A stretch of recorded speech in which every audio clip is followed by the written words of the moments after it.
Good morning, Cedars Church family. Coming at you again with another word of encouragement to start your day. One Christmas I had hopped on my son's new skateboard and I was cruising through the streets. And next thing you know, I was on the ground. I say next thing you know because I have no recollection of the event. I hit my head pretty hard, gave myself a pretty good knot. One minute I was vertical, the next minute I was horizontal with a pretty gnarly concussion going. Isaiah 29:4 says, "Brought low, you will speak from the ground." That was me. I've gone through a number of trials in my life, and they felt a lot like that. Not physically, but spiritually, personally, emotionally, financially. It felt like I had taken a tumble and it ended up on the ground with a spiritual concussion or a financial concussion or what have you. It's a hard place to be. You feel broken and you feel that you are so low that the only place to look is up. Sooner or later, it seems that we all end up in that position. We all seem to go through some kind of a trial like that. In fact, these days, it seems that there are people laying on the ground all over the place going through some kind of a trial. It's emotional, it's financial, it's spiritual. We have all been stretched to the limit. Peter went through it when he told Jesus that he would go to prison and even to death for him.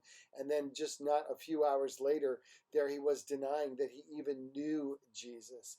David was chased off of his throne. Elijah had a great victory and then ran away and had this strange depression overcome him.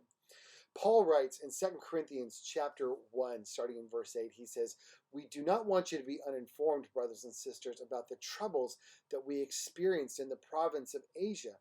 We were under great pressure, far beyond our ability to endure, so that we despaired of life itself. Indeed, we felt that we had received the sentence of death."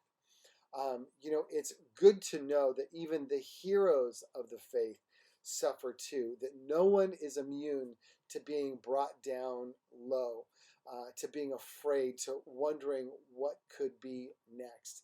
It gives me courage to know that it doesn't necessarily mean that I'm doing something wrong when something really bad happens to me. Paul continues, he says, "But this happened that we might not rely on ourselves, but on God who raises the dead." And truly, if God can raise the dead, as he did with Jesus, and if he can take away our sin, then he can handle our trials. He says in verse 10, he's delivered us from such deadly peril, and he will deliver us again.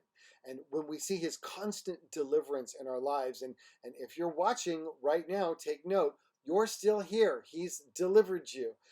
We learn to trust that he is, in fact, the God who provides. And I love that. He's the God who provides. That's the name that was given to the place on the top of the mountain where God provided a sacrifice for Isaac and Abraham. In the Hebrew, the name is called Jehovah Jireh. And of that place, it was said, "On the mountain of the Lord, it will be provided." And God provided again on another mountain. It was a mountain called Golgotha, also known as Calvary, where God provided a sacrifice once again, but this time for you and for me. And once again, on the mountain of the Lord, it was provided.